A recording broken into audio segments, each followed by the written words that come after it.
let's all focus our attention and our ears on EBJ Harmonics playing.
one another.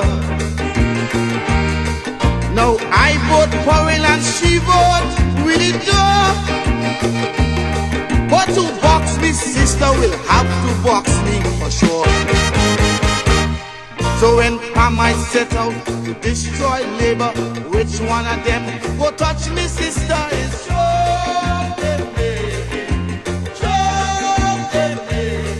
when labor decide to shoot down pap, you think me sister go shoot I man? No, it's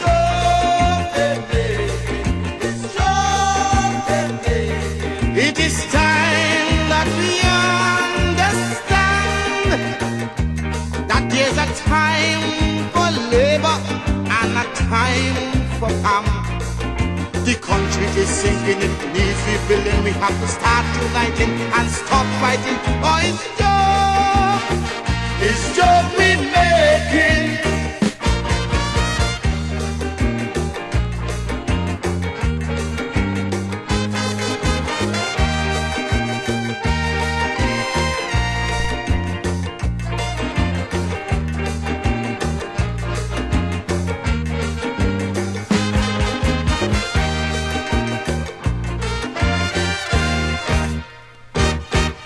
It seems to me we are carelessly destroying all the nation. At the rate we are going, we are rapidly approaching the point of inevitable self-destruction.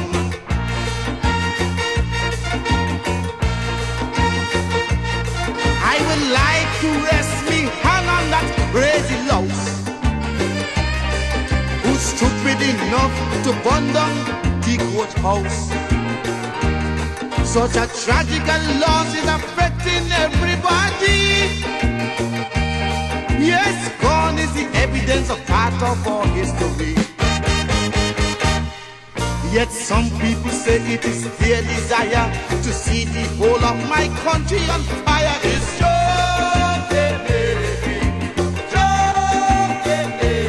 for when trouble start, it ain't there, it doesn't. If they take that fire, got a friend, no, it's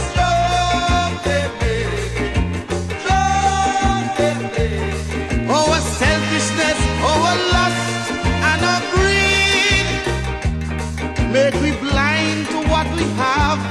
We don't know what we need. We must gather our forces and pool our resources. Replace egoism with patriotism, or it's job we making.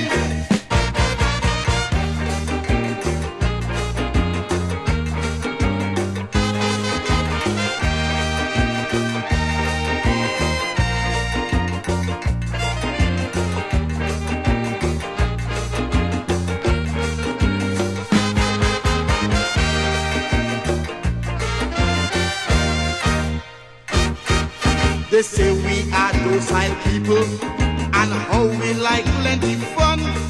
Yet I was surprised that day on Church Street to see riot police with machine gun. Whoa. Whoa. The opposition tried to remove the place,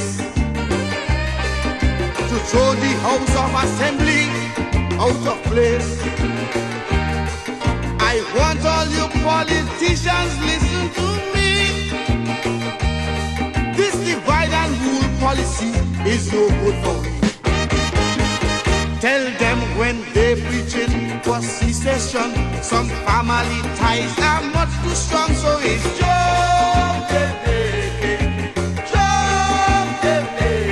it's like saying to Star-Block, my basement, go back to Nevis and take your house and land. No, it's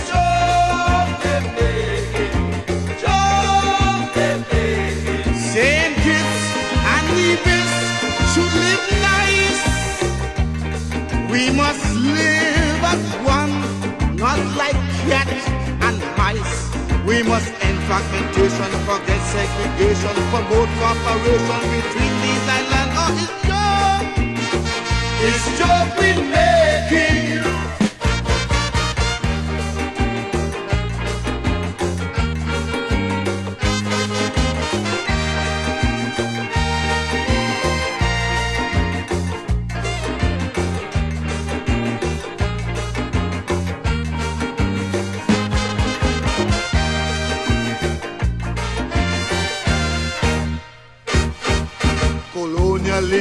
done dead and gone, yet some people playing dance. No matter what party control this country, it is time we achieve our independence.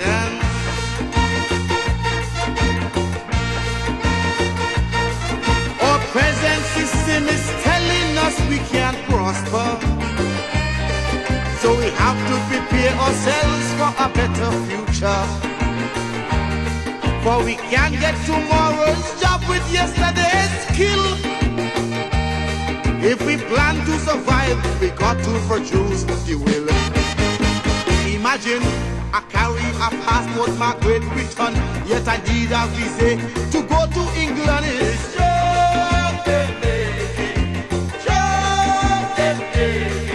England is lying flat on the back, still they want me to hold up the Union Jack. No, it's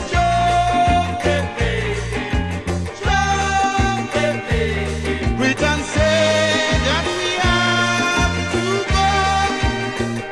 So let us sit down and reason and plan we show. There's no time to idle, no time for trouble. It's time we get serious. It's time that we start to work and stop making jokes.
Carnival, everybody calling for the canal. Man, woman, and child masquerading brass band and steel band, jamming street band and bitch and beating everywhere. Man running to catch up steel band, G-guys coming down with Daniel Band, Mastiland, rioting Mastill. And going down 4th Street like we crazy. The music so sweet, we gone mad. And anybody who try to stop, we'll be back and all, we going on bad. Amongst them, oh Lord, jam them, oh Lord, beat them, oh Lord, oh Lord. Smash them, oh Lord, mash them, oh Lord, trash them, oh Lord, oh Lord.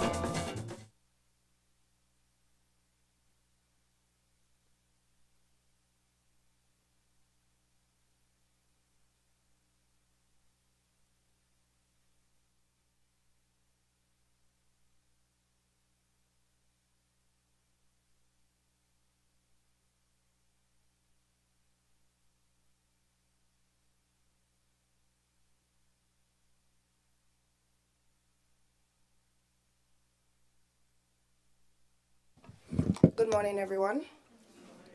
I would now invite Sister Desiree Williams of the Moravian Church, St. Kitts Christian Council, to give the prayer.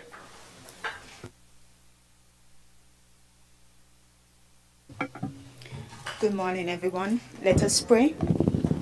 Almighty God, source of wisdom, justice, and peace, we humbly come before you today with humble and grateful hearts. We thank you for the privilege of gathering in this National Assembly, for the freedoms we enjoy, and for the responsibility entrusted to those who serve our Federation. Heavenly Father, grant wisdom to our leaders and representatives. Guide their thoughts, words, and decisions, that they may act with integrity, fairness, and compassion. Help them to seek the common good above personal interests, and to govern with humility, courage, and respect for all. We pray in the mighty name of Jesus for unity amid diversity. Teach us to listen with understanding, to speak with grace, and to work together in the spirit of peace and cooperation. Father God, bless our Federation and its people, the young and the elderly, the vulnerable and the strong, those in leadership and those they serve. May justice prevail, may truth be upheld, and may peace guide our path forward. As we proceed with the business of this assembly, may your wisdom direct us, your strength sustains us, and your peace rest upon this house and our federation. We offer this prayer with gratitude and hope, trusting in your guidance now and always. In Jesus' mighty name we pray. Amen. Thank you, Sister Williams. You may be seated.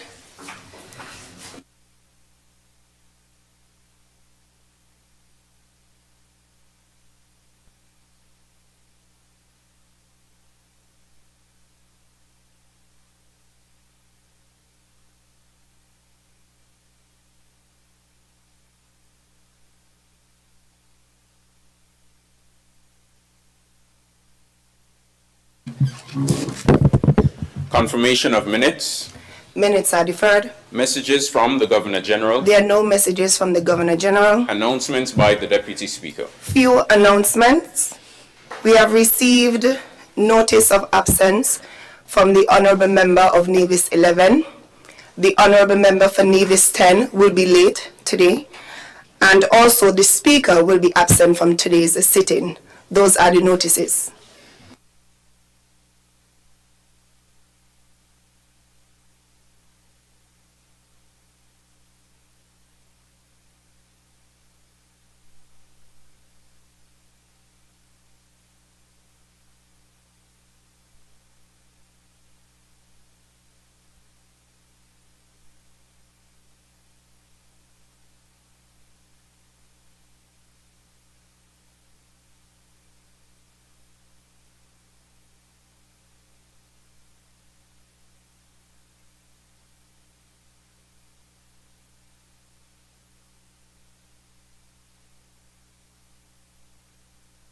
Presentation of papers and of reports from committees.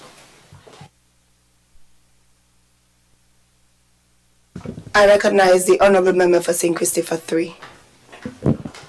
Madam Deputy Speaker, with your leave, I rise to lay before this Honourable House the National Development Planning Framework of St. Kitts and Nevis 2023 to 2037, shaping the next 15 years.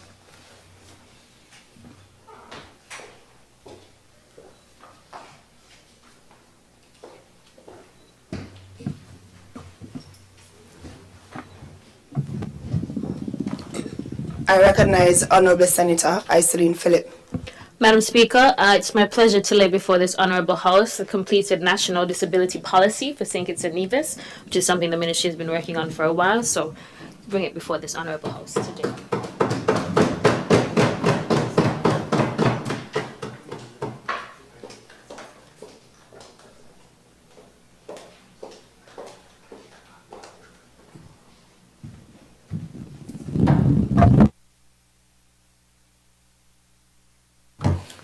Petitions, government notices, unofficial notices, questions, requests for leave to move the adjournment of the National Assembly on matters of urgent public importance, statements by ministers.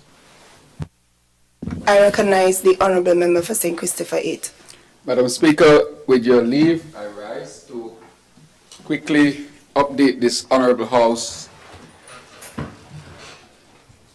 on a few matters with respect to my ministries or the ministries under my responsibility. The first one I want to update this Honourable House on is the Ministry of Health.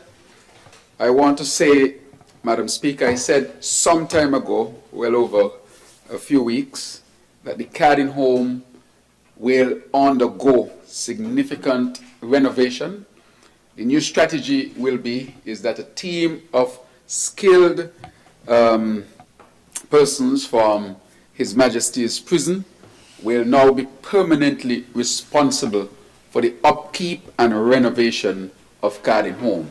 This will also be a place where they can also develop skills, and we have already had people who are well skilled there.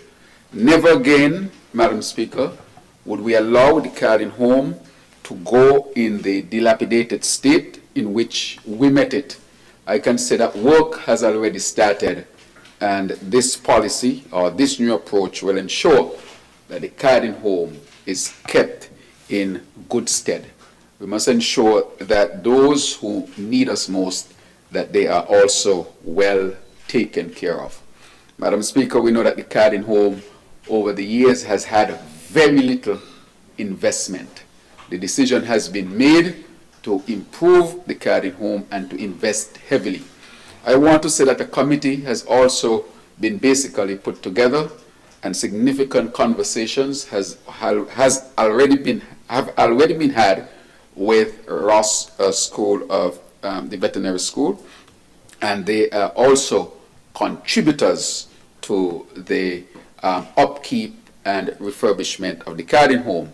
And we ask for others from the public, the corporate community, and so forth, to give to this significant improvement. Initially, just to get all the materials to move the Cardin home, we will be investing well over $1 million, Madam Speaker. And I'm very proud that we have gotten this far after planning and putting structures in place to ensure that the Cardin home never again runs down to where it is today. I want to thank the MP from constituency number 3, whose impetus, whose drive with respect to the improvement of Cardin home is second to none, and together with the communities and all those who are involved, Cardin home is definitely seeing a new day and a better way under the St. Kitts Nevis Labour Administration. Madam Speaker, I worked at the Cardin home as a medical doctor for a number of years. I chose to go there because I understood it's a difficult area to work in, not one of the most glamorous places that doctors gravitate to. But I chose to go there during my career because I wanted to contribute to those who, we would consider need us the most. And from my own personal experience as a medical doctor at the Cardin home, I can say that I understand uniquely what are the needs and what are the challenges that the Cardin home go through. And that is why we are adamant that the direction with respect to the upkeep of Cardin home has to be a new direction which involves partners, but the government will fundamentally move forward to ensure that this is done. I want to thank those at His Majesty's prison who will be incorporated into this activity or this new approach to the upkeep of Cardin home for their own efforts and dedication to such a noble cause. Madam Speaker, I'm extremely proud of it. I mentioned this a while back. I'm seeing all kinds of things in the social media, and that in the social media, it is a disgrace for those who are trying to do that when they have come with no plan, no ideas, and nothing, absolutely nothing was done for the 7 years under the previous administration with respect to the upgrading and refurbishing of the Cardin home. That has changed. And I will go there with the MP. He and I, we have already spoken. We will visit together and we will observe the work that is taking place at the Cardin home. And I will continue to invite persons to participate in such a noble effort, Madam Speaker.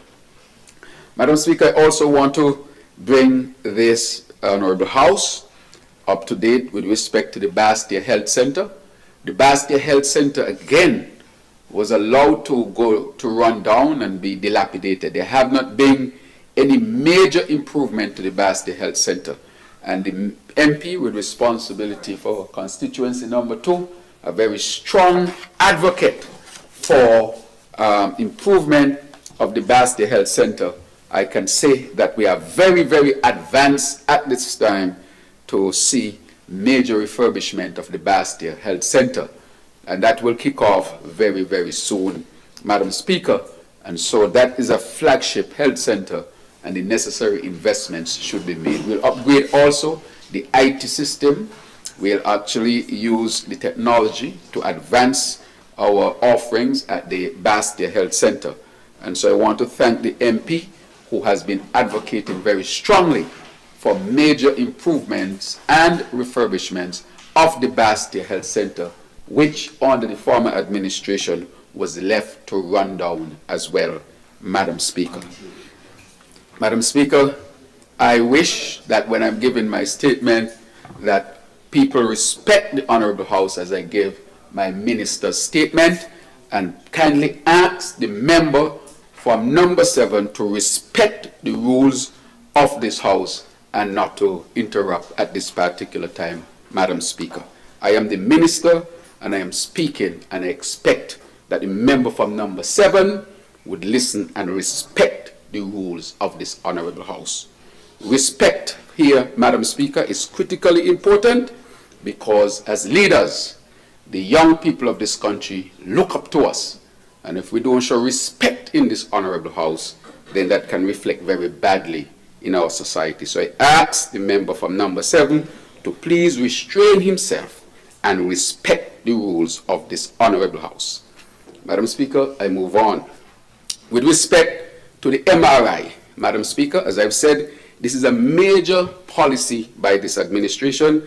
Under the last administration, our people had to go to a biomedical center to use an MRI machine that were used by primates, Madam Speaker. I condemned that as a permanent solution to our situation with respect to access to MRI services here in the Federation.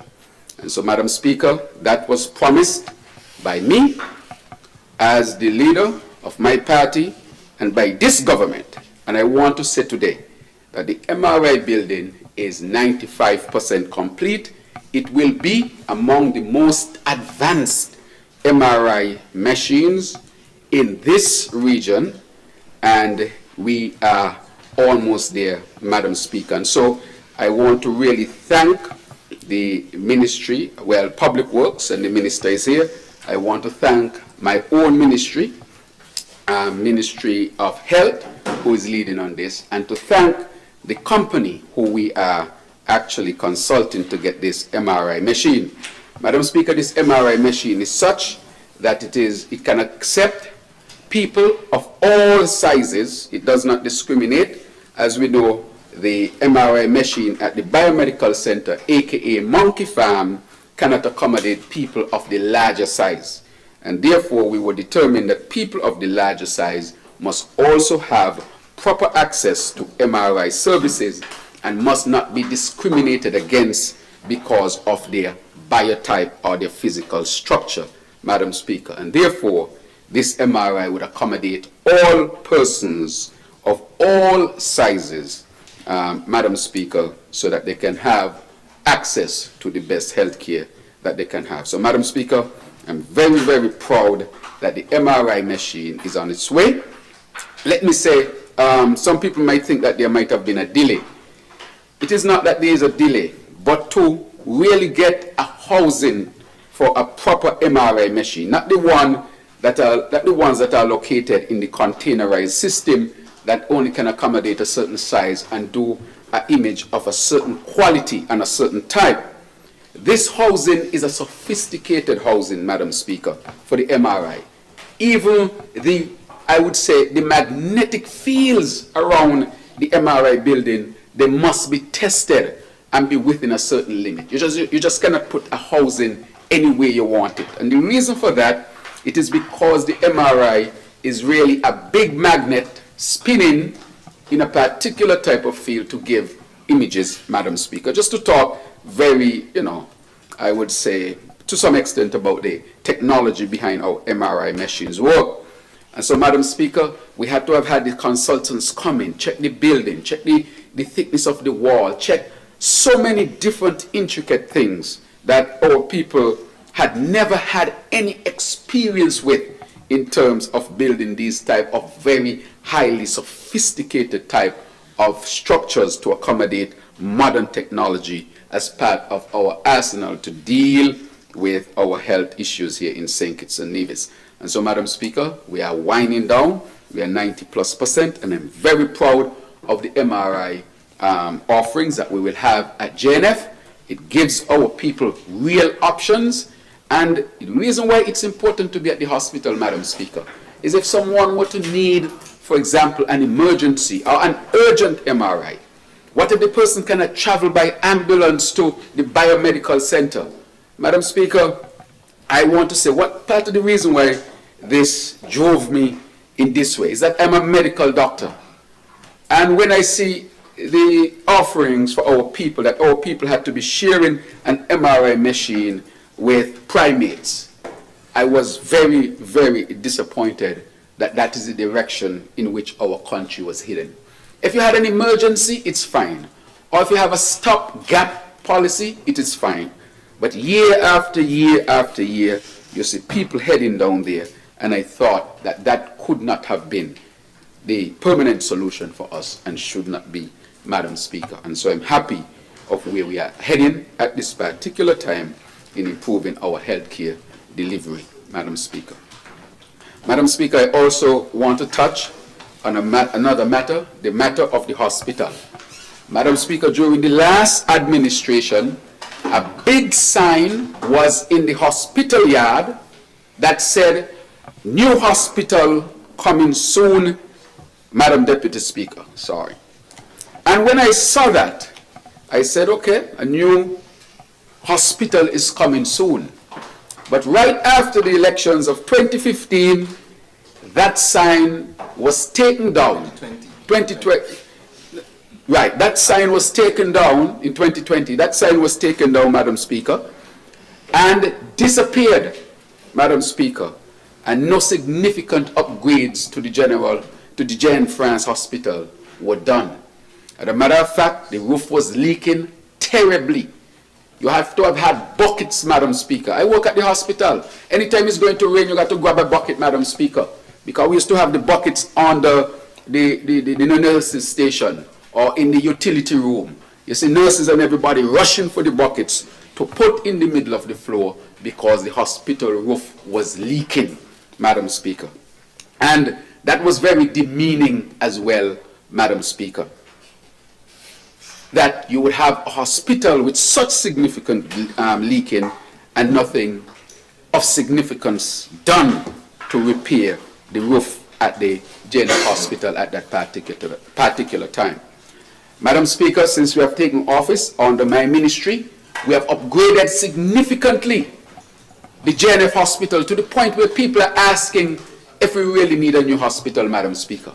We have invested millions of dollars in new equipment, millions of dollars in the infrastructure. If you go to the hospital now, and I want to thank the Minister with responsibility for cable, and you look in the foyer, we have upgraded the foyer to modern day standards, Madam Speaker. And so I'm very, very proud of that. We have done significant work on the roof, and I want to thank the Republic of China, Taiwan, for their significant investment with us in resolving many issues with the roof. And the roof continues to have some matters that we continue to work through, Madam Deputy Speaker. So I'm very proud of the significant work that we have done at the JNF in terms of making sure that the infrastructure is the best that it could be. Not barring that, Madam Speaker, I've said over and over that based on the issues of climate change, the strength of hurricanes at this particular time, that it is important that we get a new hospital that is in constituency number 3. And I want to thank the MP again for his tremendous advocacy and support in bringing that major capital project to benefit all of us here in St. Kitts and Nevis with respect to the construction of the JNF hospital. Madam Speaker, to update, we have had valued engineering. The value engineer has given his report, and his report has said that the site where we are going to build that new hospital, and basic work is happening there at this particular time, he said is the perfect site. When they did the geotechnical work on the soil, he said there's a cemented volcanic layer that was put there, of course, millions of years ago, that would offer a strong foundation for the hospital, where we would be able to construct a building that can withstand Category 5+ hurricanes. Madam Speaker, I said it on the platform, I said it as Minister and as Prime Minister, that if we were to be hit by one of those monster storms, and we have to prepare, and I've said that over and over again, when the sun is shining, you prepare for when the rain will fall. It is a principle that we have here in St. Kitts and Nevis. And therefore, we are preparing for when the rain falls. And that hospital will be built to sustain winds that are beyond the Category 5 hurricane category. Madam Speaker, presently we are moving the pipe. We are doing a back piece of road. We are getting ready for all the major construction to take place. It will provide lots of jobs for our people in all different aspects, and it will definitely transform not only the economic landscape, but the social landscape, the health landscape here for us in St. Kitts and Nevis. And so I want to report to this Honorable House that the new JNF hospital is well on its way. And again, we want to thank the Republic of China, Taiwan, for its significant cooperation with St. Kitts and Nevis. This hospital will serve everybody from all political parties for a very long time.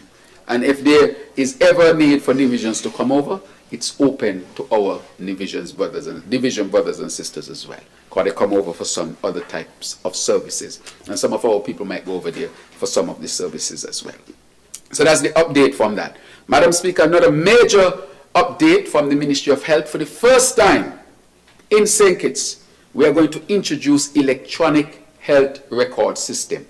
I spoke about that system during the campaign and even after I became Minister of Health. And I want to say that that system has been built by locals, young people, the Robotics Association, Madam Speaker.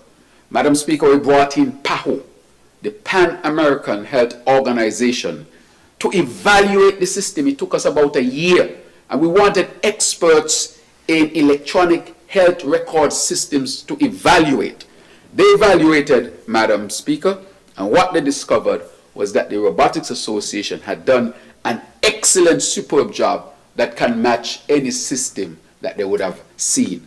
And that speaks to our people here in St. Kitts and Nevis, that we are very competent people, that we have the know-how, that we have accepted technology, but not only that, we are mastering technology to the point where these young people are on the verge of signing a multi-million-dollar contract, Madam Speaker, multi-million-dollar contract to introduce electronic health records system for the first time in St. Kitts and Nevis. I'm very, very proud of that. And right now, Madam Speaker, they are doing training, and we expect by around July, we will start to introduce the first aspect of it. It will be phased in, which will be in the emergency room and also in the administration and records area of the hospital, and we will build it out. That is why I kept saying we are not waiting for a new hospital to do these innovative things. And so, Madam Speaker, I'm very proud that St. Kitts and Nevis will have its own locally built electronic health record system that has withstood the highest scrutiny from the Pan-American Health Organization, Madam Speaker. Very, very proud of the young people from the Robotics Association. I want to give them a shout out. We should give them big shout outs and say to our young people, there are opportunities. Leave crime behind. Leave violence behind. Come and learn something. There are opportunities for you. Multi-million-dollar contract being offered would have been won by the Robotics Association. Can you imagine those young people? That's real money in real pockets, changing real lives here in St. Kitts and Nevis. I'm so proud of our young people who are benefiting as a result, Madam Speaker. And so I will stop there on health this morning, but just to reiterate, the Carding Home, the Bastia Health Center, the hospital, and the MRI building, and the electronic health record system, these are all things to transform St. Kitts and Nevis. Madam Speaker, just one other thing I want to mention with health. One of the things that I mentioned in the last campaign is that I want to see our people be able to go to the doctor and swipe a card. And we have been studying that, Madam Speaker. So first, we, of course, offer lifelong health insurance to all civil servants, including GAE workers, Madam Speaker. Including GAE workers as well, lifelong.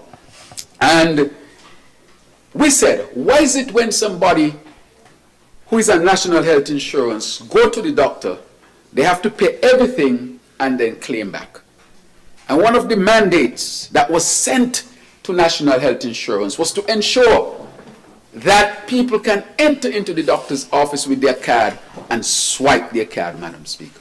So we're going to be introducing the first phases of swiping your card in the doctor's office or wherever you go for anything to do with health and you're insured, so that you only pay the difference. So if you go to the doctor and the doctor visit, let's say, is $100 and you have your copay, you only have to pay the copay up front. And once you swipe, it's done. You ain't got to go fill out no fancy form. The doctor ain't got to give you no form and this and that, and you take back here and you're waiting for a call insurance. No. Once you swipe, your transaction or your activity or your payment is completed and you just pay whatever your copay is. Madam Speaker, all this is because we are moving towards everybody. So the first part of it would be with the civil servants, where they can go into that office, go to see their doctor and swipe their card, Madam Speaker. Madam Speaker, you know, the last matter, I thought that would have been the last, but I think I need to update this Honorable House on the Children's Medical Fund. Madam Speaker, the Children's Medical Fund is working wonders for our people. Just recently, you had a child in the hospital with a brain abscess, Madam Speaker, that means pus in the brain. A child with a brain abscess, if not treated in time and effectively, will die. Previously, a child like that could have been dead because they used to die, Madam Speaker. One of the things that hurt me is when I used to hear surplus after surplus. And I have patients and the mothers can't get the children to urgent care, and some of those children would die. The first policy I introduced in my office, Madam Speaker, as Prime Minister, was the Children's Medical Fund. I told them I don't want to go to no other place except in my office, because nobody is going to give the parents any runaround and let those children die. Children die across this nation, Madam Speaker. And you're talking about surplus after surplus and children dying. You see the mothers up and down the road, Madam Deputy Speaker. Sponsor sheet here, sponsor sheet here. A lot of sponsor sheet, especially under the previous administration. Sponsor sheet after sponsor sheet. Madam Speaker, there was a patient that I had who had a liver problem, I wouldn't call the names of course, that needed specialized care, and the United States of America was offering that care.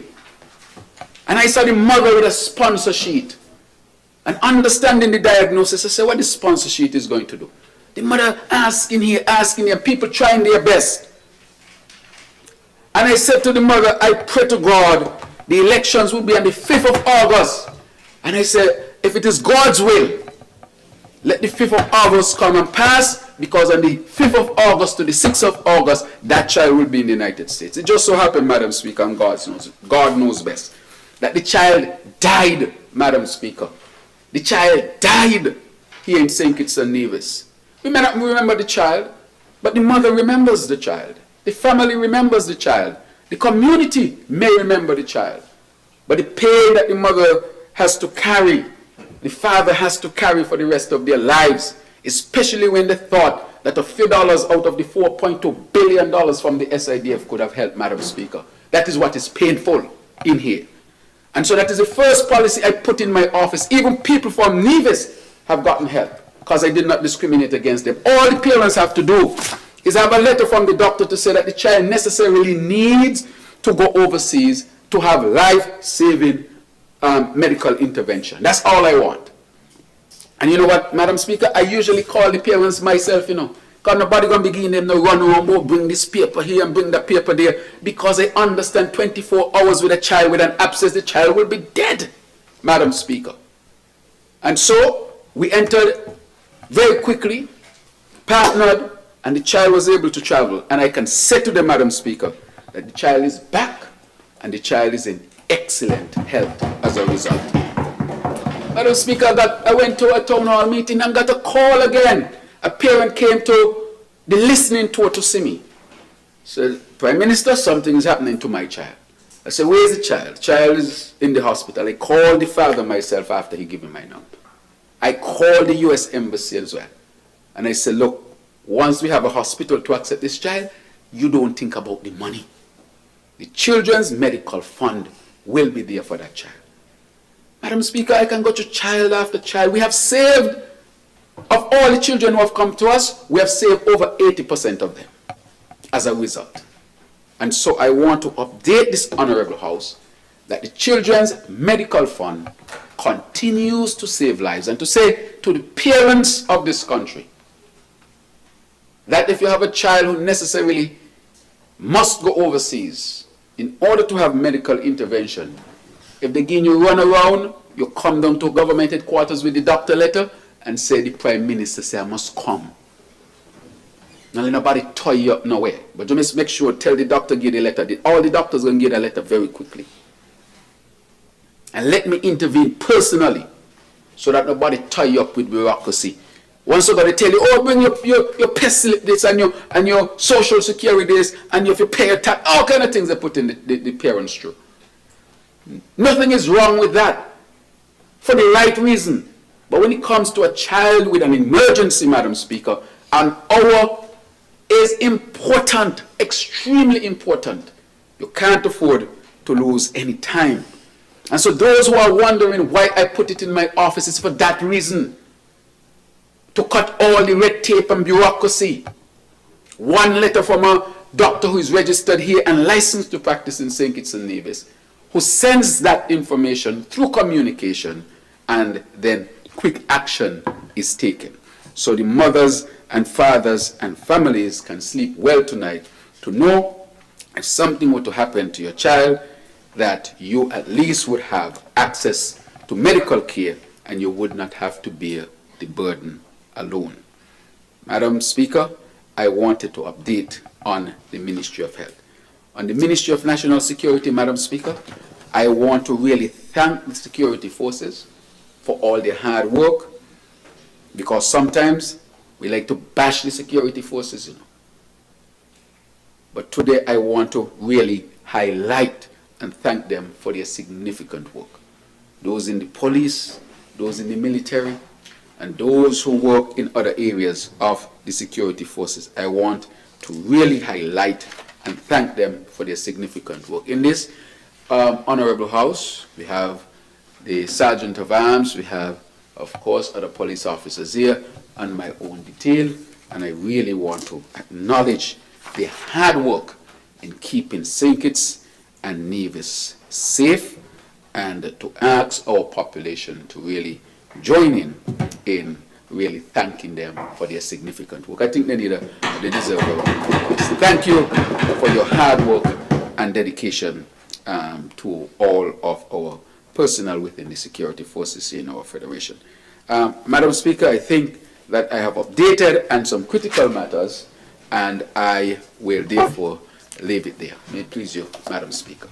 Thank you, Honourable Member for St. Christopher 8. Honourable Members, before we continue with statements, please allow me to use this opportunity to recognize His Excellency Edward Tao, Ambassador of the Republic of China, Taiwan to St. Kitts Nevis, and Kate Wei, the third Secretary of the Embassy. Welcome, thank you for being with us today. I recognize the Honourable Member for St. Christopher 1. Thank you very much, Madam Deputy. I rise at this time to briefly share with the general public on two matters specifically in education. Firstly, Madam Deputy, I report that the construction of the Joshua Obadiah Williams Primary School in Molyneux is well on its way, very close to completion. All being well, we are looking for towards the new school year, Madam Deputy Speaker. This is a school that you know was burned down and nothing was done at the time to get it back up and running, and after assuming the portfolio of education immediately became a priority, and I am happy to report that all three buildings are on time, and we look forward to the completion of the school. Secondly, Madam Deputy Speaker, the work at the Bastia High School is now in full gear. A number of over 100 and something persons attended the open house that we had it under the job fair, and others would have gone after, and we have already started, or they have already started interviewing and employing people. So if you pass up there, you will see full action, and that will continue. Of course, this project would be locally driven. 90% of all the workers there would be our homegrown workers in all areas, masonry, carpenters, electrician. And what I like about this initiative, up to yesterday, Madam Speaker, I got a WhatsApp from a Kittitian who owns a company in the US who indicated an interest. So we have made the contact so that he can get on to those persons so that he can get an opportunity just like any other. Finally, Madam Deputy Speaker, the Ambassador is right here, and I think it's only fitting that I express our sincere thanks to him and the government and people of the Republic of China, Taiwan, as we have received our first 2 EV school buses. This is another transformative initiative. I remember my days when this was being talked about, part of the coming soon, and nothing ever happened.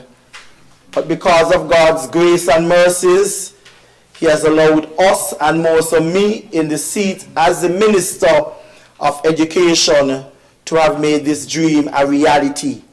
And I am extremely grateful, Your Excellency, and I express that on behalf of the entire government and people of St. Kitts and Nevis.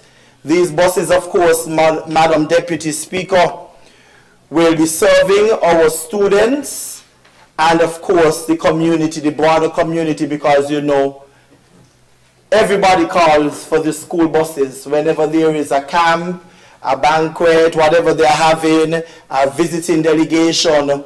So we are grateful for these. And these buses are driven with modern technology. They will also be monitored by the manufacturer in Taiwan. Yesterday I met some engineers who are programming it. They went on the road and have all the specs and everything, so they put everything in the system based on what I was told when I went behind the steering wheel. You would be able to know when a curve is coming up and all of those kind of stuff. Real modern. Again, I want to thank His Excellency for this opportunity, because it provided our students at CFBC also that chance to go to Taiwan to be trained in operating and doing some of the mechanics of this, and I can only imagine that this would be done even more regularly, because, Madam Speaker, I went to a ceremony this morning held under the auspices of the Minister with responsibility for energy, and when I saw at the launch of the Solarized Drive, Madam Deputy Speaker, EV will be the way we are hoping. I'm not taking your thunder, sir. I'm tying it in with the support that I'm happy that I have brought the EV buses that can start the driving of this new initiative. I must also indicate, Madam Deputy Speaker, that this is the third bus that we would have received. The first 2, these 2 are EV buses, but some months ago, through the Republic of China, Taiwan, again, the Ministry of Aging and Disability, we were able to get another gift from the Republic of China, Taiwan, specifically for transporting our persons with disabilities. And this again is something that we're extremely grateful for, and this came through, of course, with the partnership of TDC. So, Ambassador, I want you again to express our thanks to your government and people for over 40 plus years relationship and investment. And while I'm on my feet, Madam Deputy Speaker, as parliamentary representative for constituency number 1 that will remain red, I express sympathies to the Nero family on the passing of our musical giant, King Elimat. May his soul rest in peace. We await the arrival of his body while we plan a funeral out of this world to celebrate a man who would have put St. Kitts and Nevis on the world map, and his music is still relevant. That man came from Newtown under the breadfruit tree. May his soul rest in eternal peace. Thank you, Madam Deputy Speaker. Thank you, Honourable Member for St. Christopher 1. I recognize the Honourable Senator Joel Clark.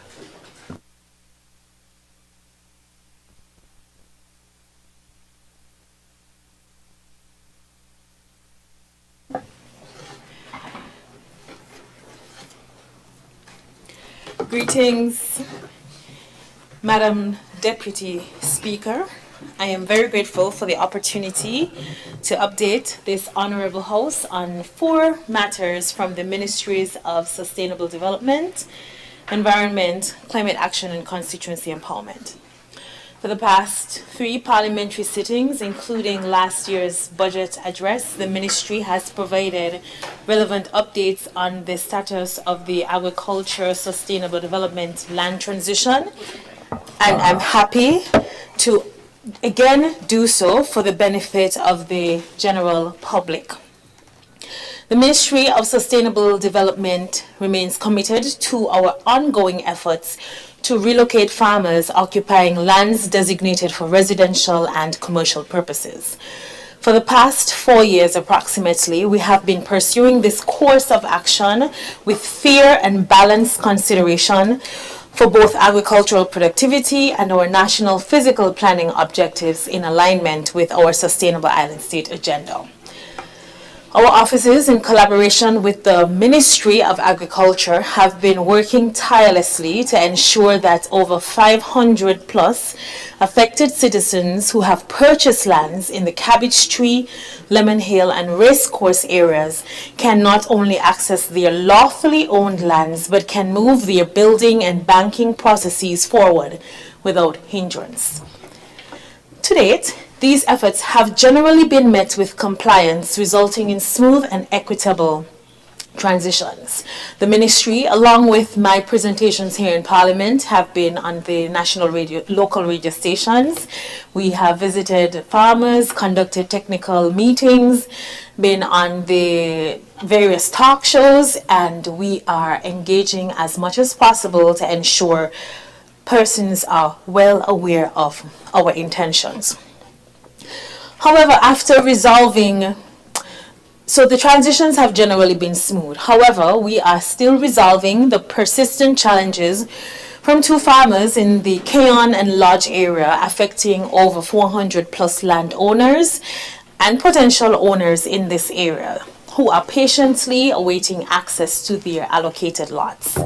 In 2025, the Ministry set a deadline of August 30 for the relevant farmers to comply with stipulated relocations.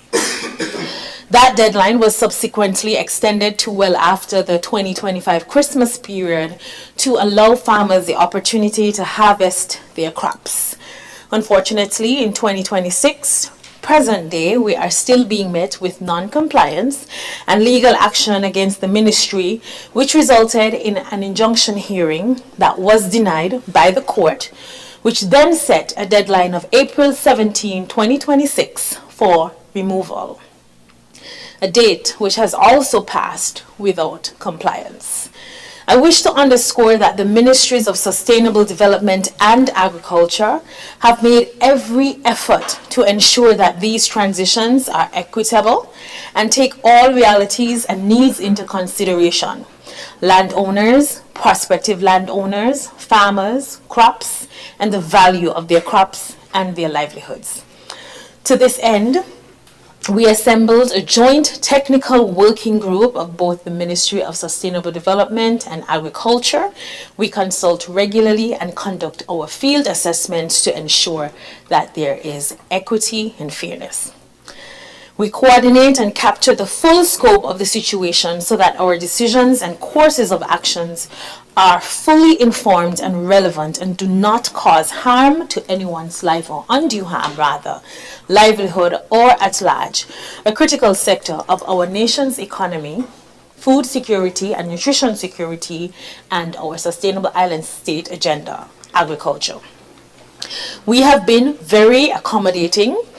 We have assigned alternative agricultural lots in accordance with legal requirements, we have worked to schedule several meetings with relevant farmers. We have, as I just mentioned, extended deadlines with due consideration. Attempts have all been met with unwavering levels of resistance and refusal. Through this update, I remind us that the Ministry of Sustainable Development remains responsible for all lands designated for residential and commercial development, a mandate that is in accordance with our National Physical Development Plan. a plan that ensures sustainable land management through designation and zoning. This means that large-scale agricultural activity should not occur on lands that fall under these designations, and furthermore that farmers have no legal grounds to occupy or cultivate said lands. We encourage farmers and prospective agriculturalists to seek formal approval and leasing arrangement through the proper channels by contacting the Ministry of Agriculture, which has been extremely accommodating in this transition process before undertaking activity. Additionally, we also encourage persons who intend to construct to desist from occupying agricultural lands and constructing homes and buildings. The ministry is not in a position to regularize or provide any legal documentation for housing construction on lands that are designated for agriculture. The second matter is our Leaders for Environmental Action and Future, our LEAF Ambassadors Program. On a less tenuous note, this year's Earth Day, which was April 22, saw the Ministry of Environment and Climate Action and Constituency Empowerment launching its Leaders for Environmental Action and Future Ambassadors Program, an initiative that allows for environmental stewardship through direct youth empowerment. We welcomed our first cohort of 11 intelligent, ambitious, passionate members, some of whom were selected based on their stellar intrigue at our Climate Action and Youth Symposium held this year in partnership and with full sponsorship of UNICEF. I must use this opportunity to name and congratulate these young persons, Miss Rudelcia Virgian, and I apologize for any mispronunciation of these very modern and unique names, of the Nevis Sixth Form College, Mr. Loxton Edwards of the Virtuous High School, Miss Tamia Lopez of the Clarence Fitzroy Bryant College, Miss Farah Manning of the Immaculate Conception Catholic School, Mr. Tyler Maynard of the Washington Archibald High School, Miss Talise Morton of the Charles E. Mills Secondary School, Miss Aisha Nakida of the Virtuous High School, Miss Prakruti Rasdoji of the Immaculate Conception Catholic School, Mr. Jolliver Rosame of the Washington Archibald High School, Mr. Ewan Telomac of the Nevis Sixth Form College, and Miss Saisha Williams of the Washington Archibald High School. Our 11 ambassadors have already been busy making their mark. For Arbor Day, 24th April, the group successfully executed tree planting activities across schools in the Federation. In St. Kitts, with the sponsorship of the St. Kitts and Nevis Anguilla National Bank, who we are very grateful for their ongoing partnership of our environmental efforts, trees were planted at the beach, Allen and the Dean Glassford primary schools, and on our sister isle, trees were planted at the Charlestown and Gingerland preschools in partnership with the Department of Physical Planning and Environment in Nevis. The ministry is fully committed to our belief that the environment is for everyone, and this program is proof of that. We are also looking forward to working together and supporting these young persons. Oh, slow down. I apologize. And I firmly believe that this new adventure will bring forth some amazing and environmentally friendly successes. The third update from the ministry relates to the Integrated Land Management Arboretum handover. I'm mispronouncing that word. I apologize. Next, I take the opportunity to notify that on 12 May 2026, the Organization of the Eastern Caribbean States, under the EU-funded Integrated Landscape Management Project, will formally hand over the Royal Bastia Valley Arboretum to the Ministry of Environment, Climate Action and Constituency Empowerment. I mentioned sometime last year that the ministry and the Department of Environment in particular received funding for the fencing project that we engaged in. I note informally that the fencing project was a result of several videos questioning the cost and the investment, but it was purely and entirely funded by the OECS and the EU project, and we're very, very grateful for their support. So no, nobody got any monies to do any job with government's resources. It was purely sponsorship and donor related. The ILM project aims to strengthen sustainable land use across the Eastern Caribbean and is designed to optimize existing landscapes so that member states can improve their natural resource management and climate resilience. Our ministry's focus for the Royal Bastille Valley has always been on holistic landscaping that supports the interconnectedness of agriculture, water, nature, and the environment at large. This handover marks a step towards realizing and building out that vision, and the ministry is grateful for the partnership and support of the OECS, the EU, and the Global Climate Change Alliance Plus initiative. Finally, Complete Caribbean support.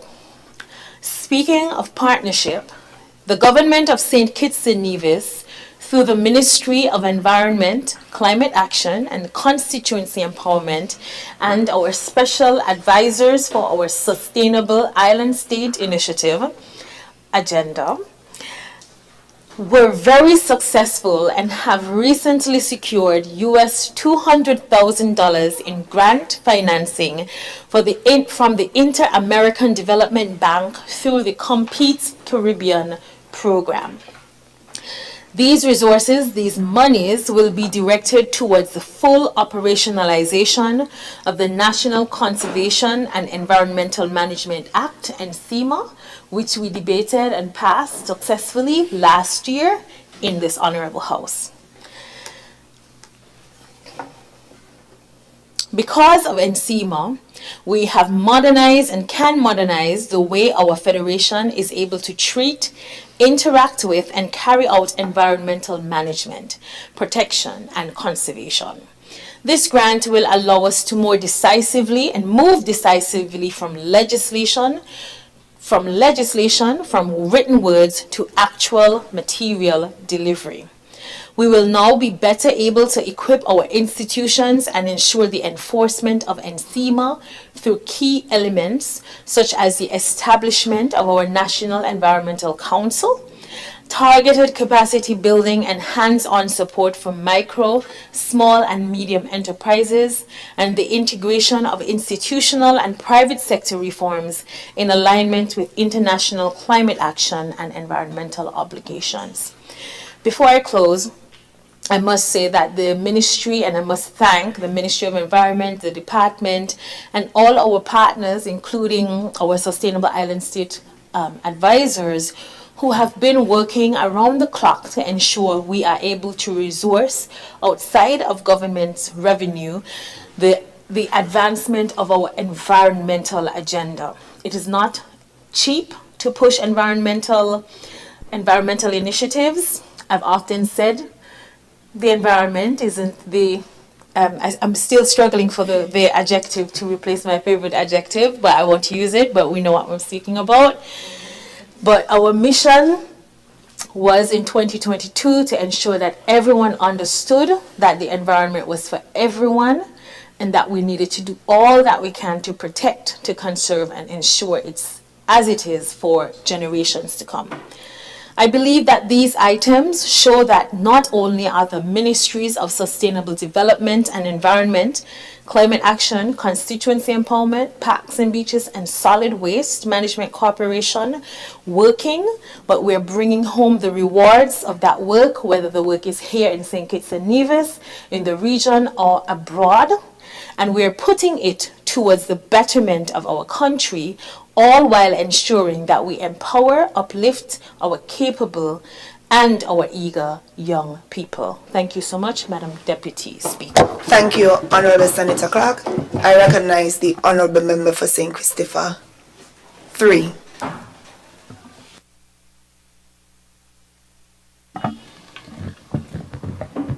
Madam Speaker, with your leave, I rise to make a brief statement by Minister for one of the ministries of which I am tasked to lead. Madam Deputy Speaker, I want to update this Honorable House on what is a transformative moment in the energy and transportation sectors of St. Kitts and Nevis following the national launch of the Solarize and Drive initiatives earlier this morning. These initiatives, Madam Deputy Speaker, mark a decisive shift from planning to implementation, effectively empowering citizens and businesses to actively participate in the Federation's energy transition. Solarize, which stands for Solar Integration for Sustainable Energy.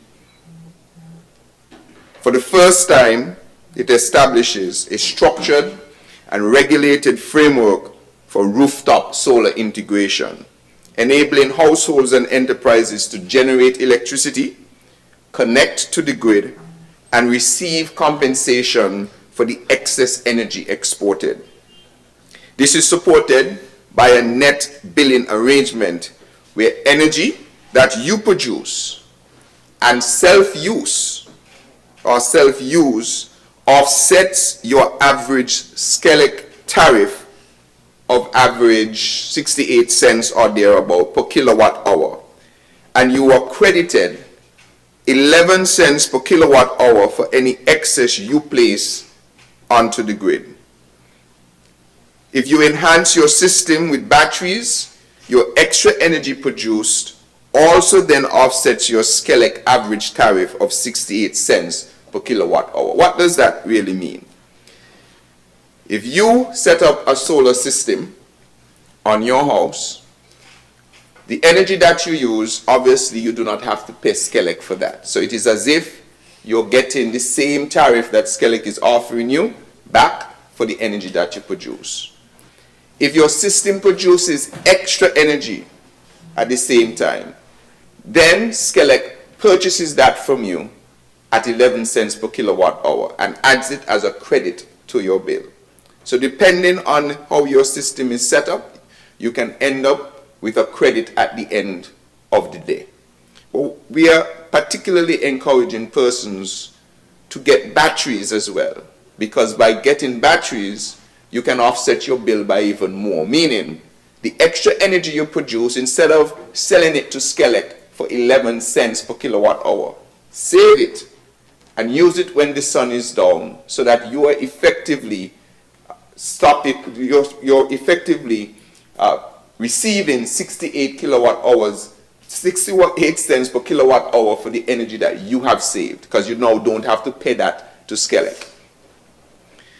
So Solarize, Madam Deputy Speaker, is also further supported by a government policy announced by the Prime Minister earlier to zero rate all solar equipment until December 31st, 2026, significantly lowering the cost of, significantly lowering the barriers to enter the solar PV market. Madam Deputy Speaker, complementing this, Solarize. So Solarize is for your rooftop and your battery. You set that up, you can lower your bill, you could eradicate your bill as well, depending on how your system is designed. And I invite you to go to our website by the energy units to get all of the information. And I think we would have had a live or a video of the launch this morning, which explained all of the different steps to get Solarize. I won't take the time to go through that here this afternoon. So in addition to Solarize, Madam Deputy Speaker, and complementing this particular initiative is the Drive initiative, which is the one to electrify our transport sector.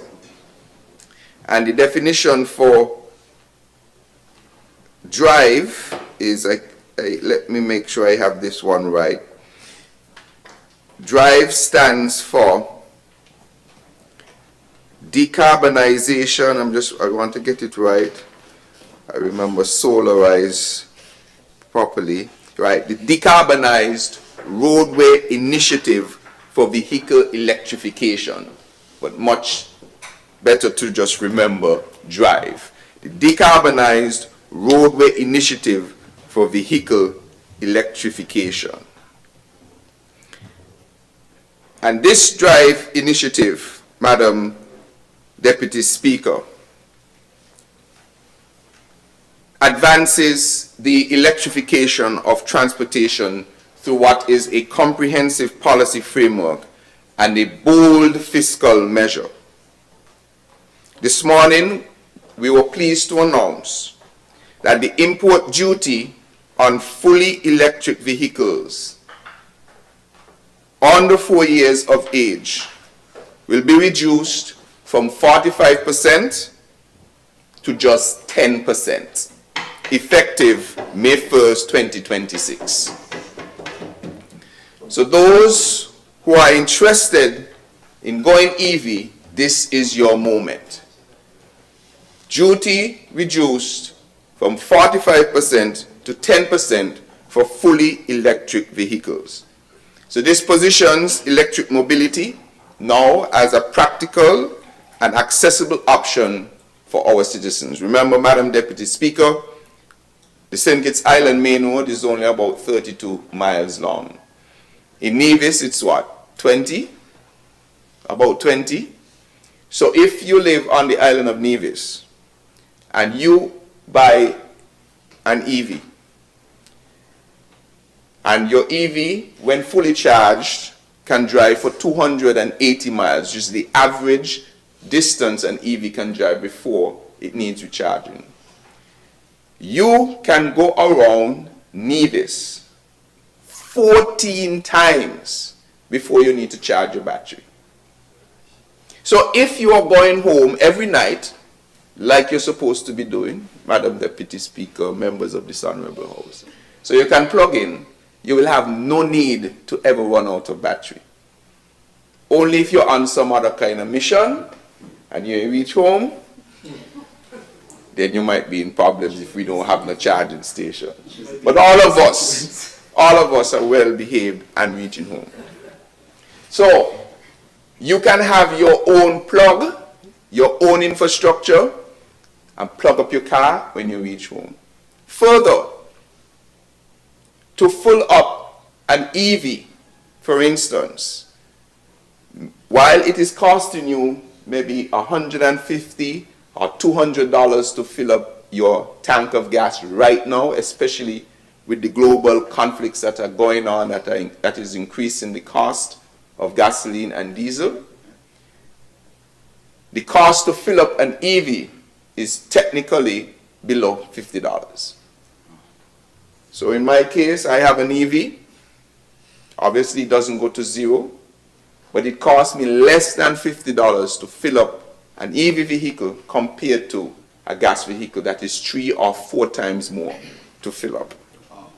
So this is a very good opportunity, and I want to thank the leadership of this government, the member from number 8, and the cabinet for supporting this very, very transformative initiative. So EV vehicles are now at a duty rate of 10%.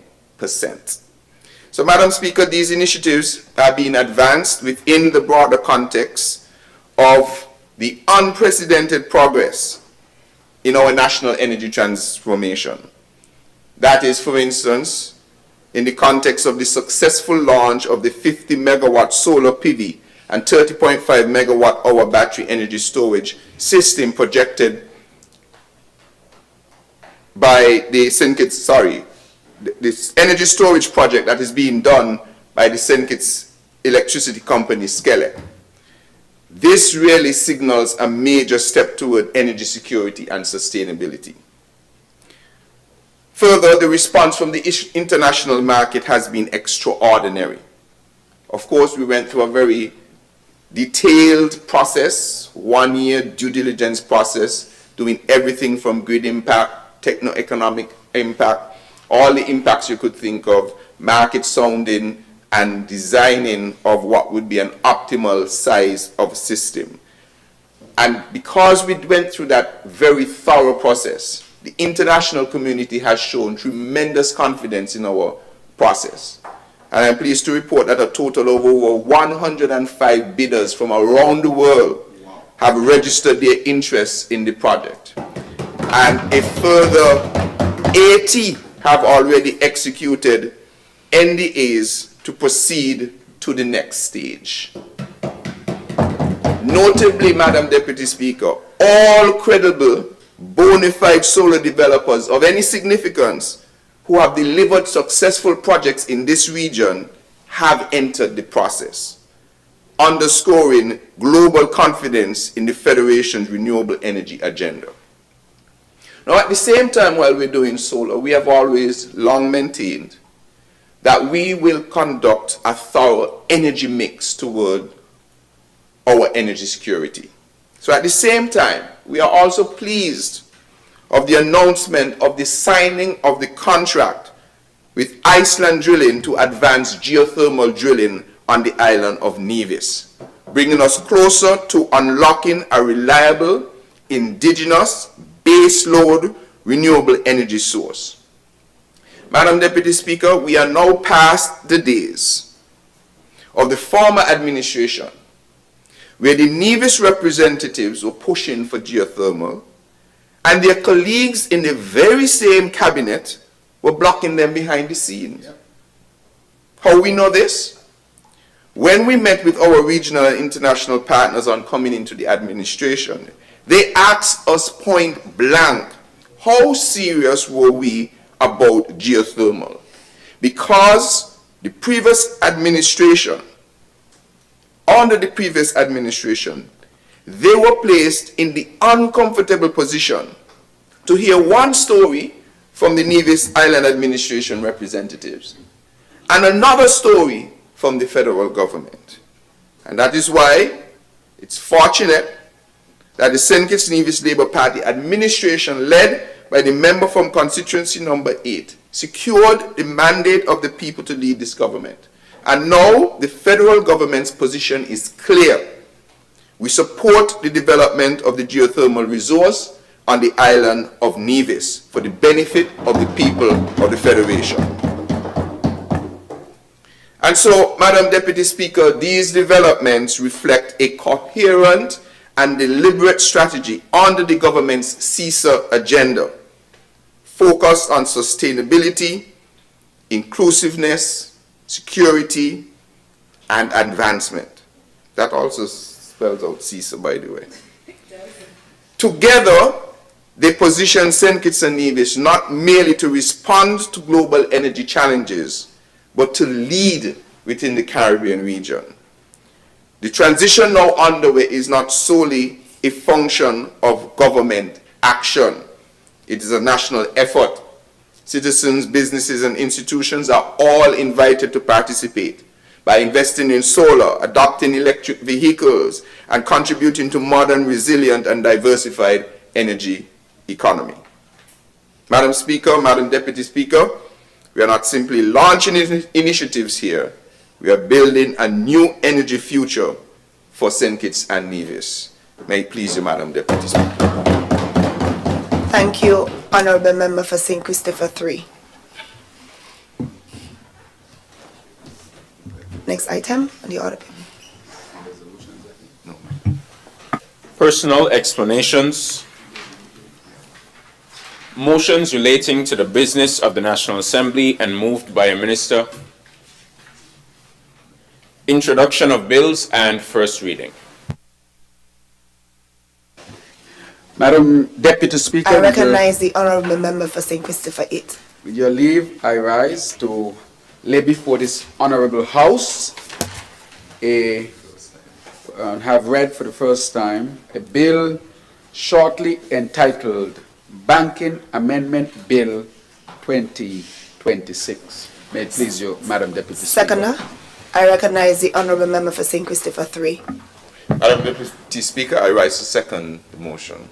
The question is that the bill entitled Banking Amendment Bill 2026 be read a first time. Those in favor? Aye. Those against? The ayes have it. A bill to amend the Banking Act, Cap 21.01, otherwise known as the Banking Amendment Bill 2026. The bill entitled Banking Amendment Bill 2026 has been read a first time. Next bill. I recognize the Honorable Attorney General.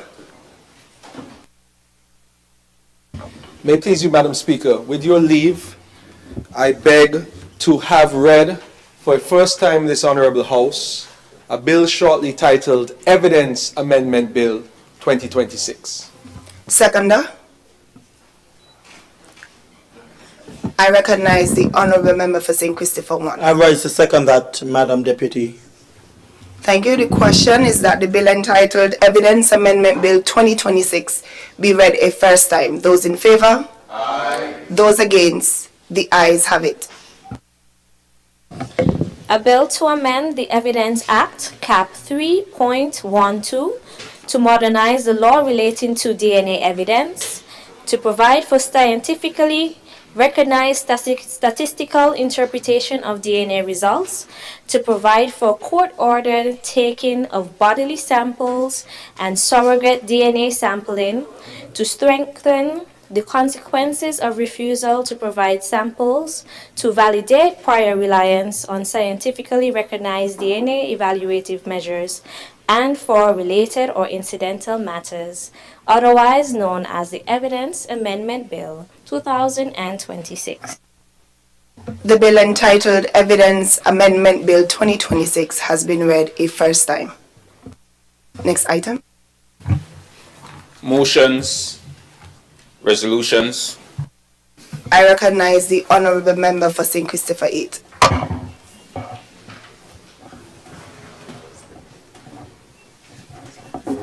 Madam Deputy Speaker, with your leave, I rise to have before this Honorable House a resolution of the National Assembly of St. Christopher Nevis to endorse the bid of the Republic of China, Taiwan, to participate internationally in various organizations. Whereas the National Assembly of St. Christopher Nevis, being a member of the Inter-Parliamentary Platform for Formosa Club in the Caribbean, treasures the diplomatic ties between the Federation of St. Christopher Nevis and the Republic of China, Taiwan, and recognizes that the profound friendship between our two countries has grown stronger over the years based on shared values, the respect for the rule of law, democracy, and human rights. And whereas the National Assembly of St. Christopher Nevis values Taiwan as a major contributor in international public health, noting its globally recognized healthcare system and dedicated support to St. Christopher Nevis, including the Taipei Veterans General Hospital medical missions, mental health initiatives, and public health capacity building programs. And whereas the National Assembly of St. Christopher Nevis recognizes Taiwan's contributions to sustainable development and the environment, including cross-island recycling projects, the Bastia desalination plant, and support for renewable energy and climate adaptation measures in line with net zero emissions objectives by 2050. And whereas the National Assembly of St. Christopher Nevis recognizes Taiwan's role in supporting food security, exemplified by initiatives such as Bayford's Chicken Hatchery Project, which strengthens local poultry production and ensures stable access to nutritious food. And whereas the National Assembly of St. Christopher Nevis appreciates Taiwan's efforts in human resource development, including technical training programs for local talent, women's empowerment initiatives, and assistance in the establishment of a national e-ID system, thereby enhancing governance and social inclusion. And whereas the National Assembly of St. Christopher and Nevis treasures Taiwan's contributions to combating transnational crime and calls for Taiwan's appropriate inclusion and meaningful participation in meetings, mechanisms, and activities related to the fight against transnational crime and terrorism to create a seamless security network and jointly uphold global justice. Be it resolved, therefore, that the National Assembly of St. Christopher and Nevis continues to endorse Taiwan's bids to participate in a professional, pragmatic, and constructive manner in international and regional mechanisms and organizations such as the United Nations, the World Health Organization, the United Nations Convention on Climate Change, and the Criminal Police International Organization. And be it further resolved that the National Assembly affirms its continued support for Taiwan's tangible contributions to the sustainable development, health, security, and welfare of the people of St. Christopher and Nevis, and encourages the strengthening of bilateral cooperation to promote a sustainable, resilient, and thriving island state. Madam Deputy Speaker, that is the completion of the resolution. And let me add, therefore, that we have with us today His Excellency Ambassador Tao from the Republic of China, Taiwan, to St. Kitts and Nevis, with another representative from the Republic of China, Taiwan.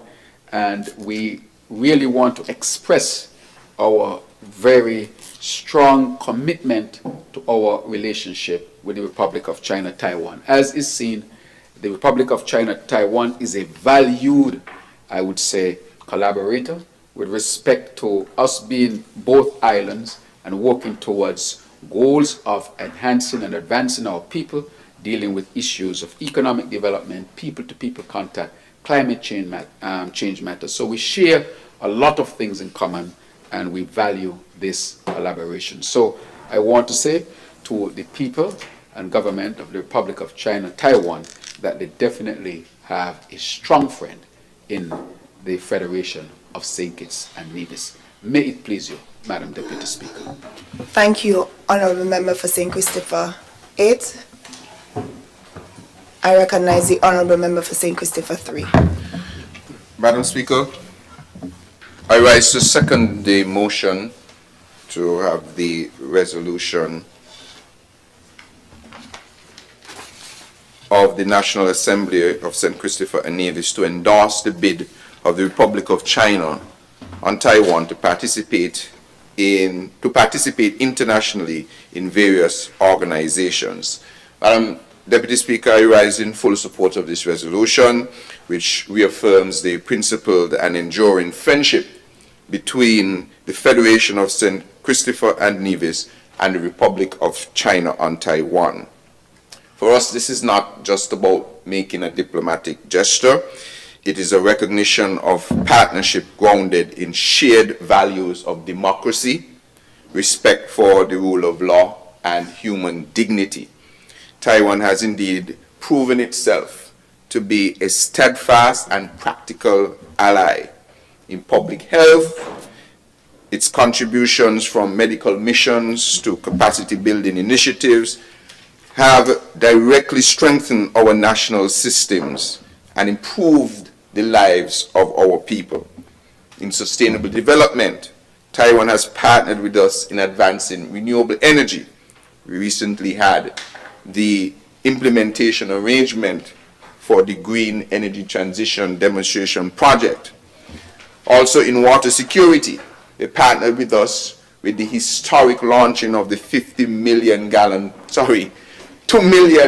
per day desalination plant in East Bastion. And in climate resilience, priorities that are existential for small island states like ours. In agriculture and in food security, initiatives such as the Bayford's Chicken Hatchery Project demonstrate Taiwan's commitment to tangible, on-the-ground impact.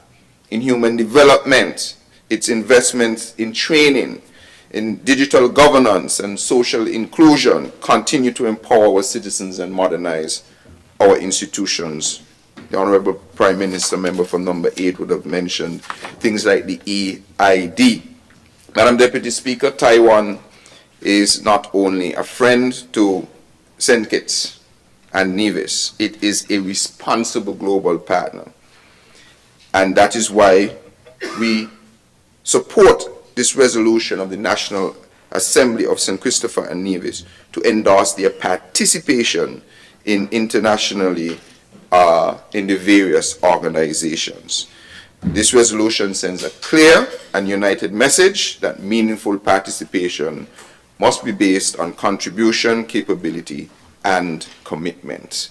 I therefore wholeheartedly support this resolution and urge this Honorable House to stand firmly in endorsement of Taiwan's constructive participation in the international community. May it please you, Madam Speaker.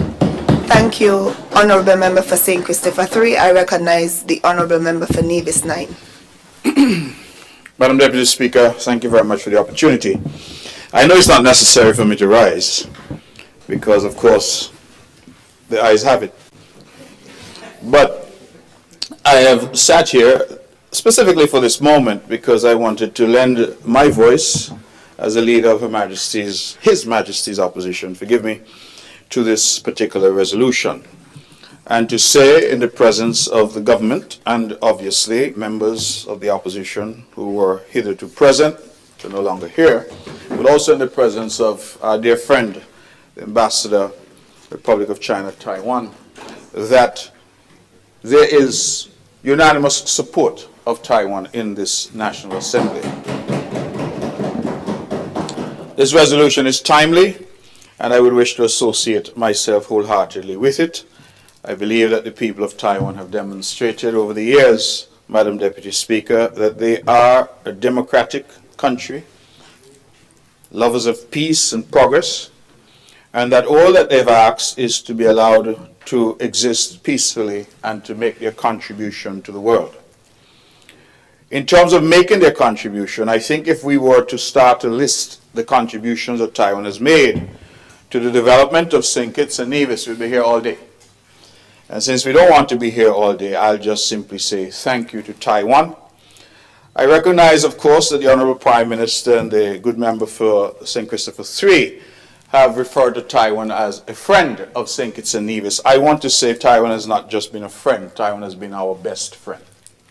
And I say that because the evidence supports it. I sat here this morning and I heard the good member for number 1 talk about EV buses. I hear the member for number 3 talk about what he's doing in terms of the energy transition. I heard the Prime Minister and member for number, 8, talk about national security and the national ID system, and everybody's talking about Taiwan. Taiwan contributed this. Taiwan made this possible. And I want to share something, and I'm going to sit down shortly. But I've been in politics for a little while. You know, my fortunes have ebbed and flowed. I've been there, I've been here. I'm back here for the moment. What I want to say is this, that in the course of one's life in politics, one has successes and failures, just as in the course of ordinary life. But I have said repeatedly and publicly that one of what I count as my biggest accomplishments in politics was made possible by the Republic of China, Taiwan. And if you're curious, Madam Deputy Speaker, it was my effort in helping a young woman who was the very first person from her family to get a scholarship to study in Taiwan.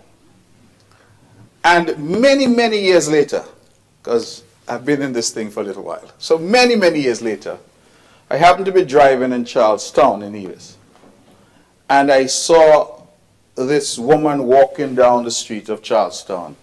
She looked like she had stepped off the cover of Vogue, elegantly attired in a business suit, heels, and I said, wow.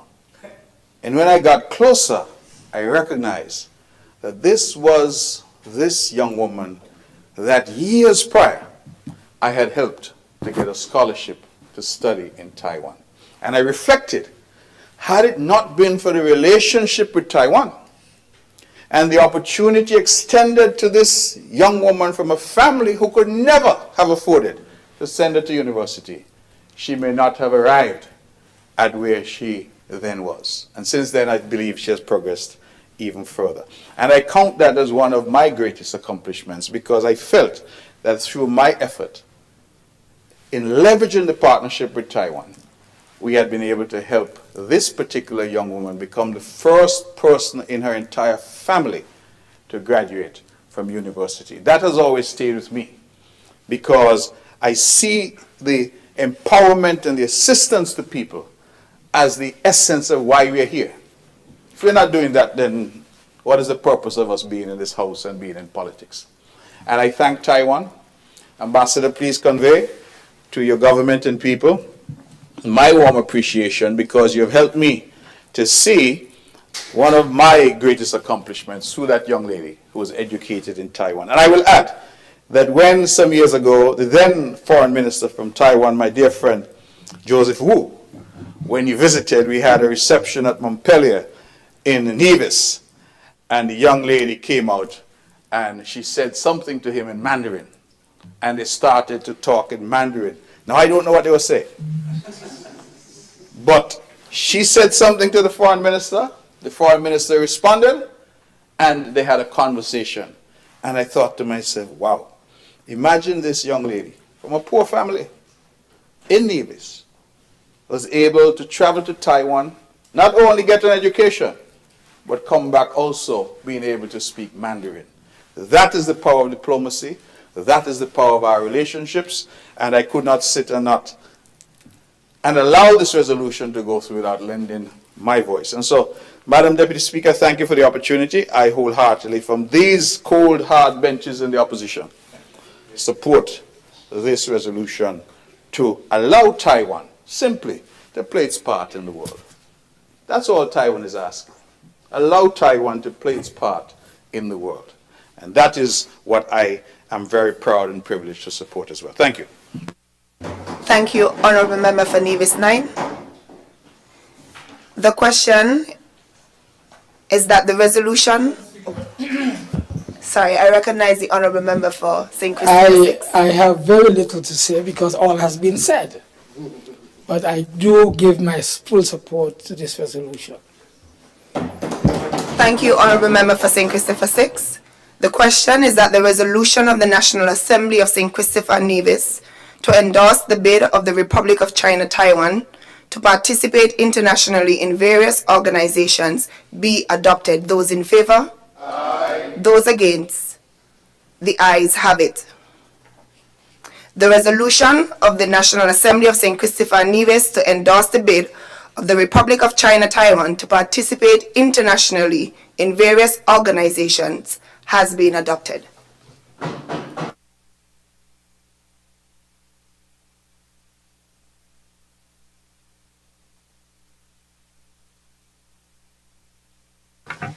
Madam Deputy I recognize Speaker, the Honourable Member for St. Christopher 8. with your leave, I rise again to lay in this National Assembly a resolution of the National Assembly of St. Christopher and Nevis to approve the Order Number 8 of 2026 made by the Minister under Section 27.2 of the Value Added Tax Act in respect of a special VAT reduction on 17th April 28th August, 29th August, 11th December, and 19th December 2026 at a rate of 5%. Whereas it is provided by Section 27.2 of the Value Added Tax Act that the Minister may calculate the rates of tax at such other rate as the Minister may by order specify, and that such order shall be subject to the affirmative resolution of the National Assembly. And whereas the Ministry of Finance considers it's expedient to introduce a measure to create a fiscal stimulus. Now be it resolved, therefore, that the National Assembly of St. Christopher and Nevis hereby affirms the order of the Minister of Finance to reduce the rate of VAT on 17th April, 28th August, 29th August, 11th December, and 19th December 2026 to a rate of 5% in accordance with the provisions of the Value Added Tax Special VAT Reduction Order, SRO number 8 of 2026. May it please you, Madam Deputy Speaker. Thank you, Honourable Member for St. Christopher 8. Seconder. I recognize the Honourable Member for St. Christopher I rise 1. to second that motion, Madam Deputy Speaker. Thank you, Honourable. The question is that the resolution of the National Assembly of St. Christopher and Nevis to approve the order number 8 of 2026 made by the Minister under Section 27(2) of the Value Added Tax Act in respect of a special VAT reduction on 17th April, 28th August, 29th August, 11th December, and 19th December 2026 to a rate of 5% be adopted. Those in favor? Aye. Those in favor? Aye. Those against? The ayes have it. The resolution of the National Assembly of St. Christopher and Nevis to approve the order number 8 of 2026 made by the Minister under Section 27(2) of the Value Added Tax Act in respect of a special VAT reduction on 17th April, 28th August, 29th August, 11th December, and 19th December 2026 to a rate of 5% has been adopted. Next item. Adjournment.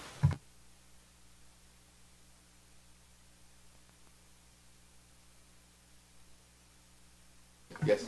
I recognize the Honourable Member for St. Christopher 8. Madam Deputy Speaker, with your leave, I rise. I want to, of course, extend my sincerest condolences to the family of our musical icon who has passed, Elimat, his family who resides principally in Newtown. I want to express my deepest condolences. And let us all as a nation recognize that he would have contributed significantly to our musical sector. But apart from that, that sector has also lent to our identification as a people. And so his impact has not been just music alone, but in defining who we are as a people. And therefore, may his soul rest in peace and his memory continues to go on so that in the end, we will never forget one what contributed so significantly to national development. Madam Deputy Speaker, also allow me, as the leader of the St. Kitts and Nevis Labour Party and part of the labor movement here in St. Kitts and Nevis, to invite all of our people here in St. Kitts and Nevis to come out with the St. Kitts and Nevis Trades and Labor Union this Monday for a march through the streets of Bastia, a march that has been happening for decades. And it's a march that is open to all of our people, though it's led by the St. Kitts and Nevis labor movement. Madam Deputy Speaker, people might ask why. It was the St. Kitts and Nevis labor movement that really pushed for labor rights here in St. Kitts and Nevis. The struggles, the lives lost, the difficulties, the challenges. And therefore, it's difficult, impossible, I would say, to differentiate, or to separate rather, to separate the St. Kitts and Nevis labor movement from Labor Day, because at the end of the day, this movement ensured that what we enjoy as workers here were actually put in place. And so this celebration, I want to invite all to it and to celebrate all of our workers here in St. Kitts and Nevis. Madam Deputy Speaker, just to add, because sometimes we take it for granted, it was the St. Kitts and Nevis labor movement that really pushed for what we enjoy today: Social Security, holidays, and holiday pay. We pushed for workers' rights, Madam Speaker, so that workers can have bargaining power. Bargaining power means through a union that was started in 1940 because before that it was illegal to unionize in St. Kitts and Nevis. After the Buckley's Uprising and the Moyne Commission and the activities of the St. Kitts and Nevis labor movement, especially the party, because the party started in 1932, that pushed and agitated that a union could be established in St. Kitts and Nevis and that workers could have bargaining rights and the right to actually come together so that they can create the best scenario for workers, and especially then the sugar workers of this country. That must never, ever be forgotten. And therefore, that is why it is impossible to separate the St. Kitts Nevis labor movement from Labor Day March. We lead it, but all are invited because it's a day for workers, of course, but I had to put it in historical perspective so that people understand why there is it will be an impossible feat to separate the movement from the day. Madam Deputy Speaker, I now want to invite others to all of the other activities over the weekend, including we'll have the grand, I would say, pageant of, where a number of ambassadors will be vying for the coveted Miss Labour, and that will take place this Saturday at Carnival Village, starting at 7 p.m. I think. And so all are invited to participate, to enjoy, to have fun as we celebrate our Labor Day weekend, Madam Deputy Speaker. And I want to invite persons to Connery this evening, where there will be a grand meeting. All are invited as well to that as well. So, Madam Deputy Speaker, with that, again, happy Labor Day to all in St. Kitts and Nevis when it comes. May it please you. Thank you. Thank you, Honourable Member for St. Christopher 8. I recognize the Honourable Member for St. Christopher 3. Madam Deputy Speaker, with your leave, I rise on the occasion of the adjournment to make a brief contribution before we move a motion to adjourn. I, as a former Calypso King, but not retired, it's important to know, I want to extend my heartfelt sympathies and condolences to the family, friends, and fans of King Elston Elimat Nero, a winner of, I think, 10 Calypso Monarch crowns and either 7 or 8 Road Match crowns. But more than that, selling St. Kitts and Nevis to the world with his music that will live on for many, many, many generations after his passing. As a colleague Calypsonian, his music obviously was very inspirational. I paid attention as an artist. You always pay attention to who are the pioneers of an industry, and I was able to glean from his era some of the things that would have worked and applied them, of course, to my own time. And so to all the fans of Mr. Elston Nero, known as King Elimat, I want to really extend heartfelt condolences and sympathies. I look forward to the celebration of his life, and no doubt wherever he has gone, I am sure the wicked fifer is right there playing with him. With that said, I want to concur with the statements made by the Honourable Member from constituency number 8 in inviting everyone out to the St. Kitts Nevis Labour Party administration, St. Kitts Nevis Labour Party Labour Day activities for this weekend, including the Queen Show. Tomorrow we have lunch at our national headquarters. All are invited. We have the wreath laying ceremony on Sunday, and the Labor Day March on Monday, which is for all workers of St. Kitts and Nevis. We believe that the St. Kitts and Nevis Labour Party, in collaboration with the St. Kitts and Nevis Trades and Labour Union, has forged the way for workers in this country from its inception 90-odd years ago. And so we join with the workers on Labor Day to march in solidarity with them for all of the advancements that have happened for workers in this country. So with that, I now move a motion that this Parliament stands adjourned, signed 9. Seconder, I recognize the Honourable Member for St. Christopher. I rise to second that motion, Honourable Deputy. The question is that this Honourable House stands adjourned, signed aye. Those in favour? Aye. Those against? The ayes have it. This Honourable House stands adjourned.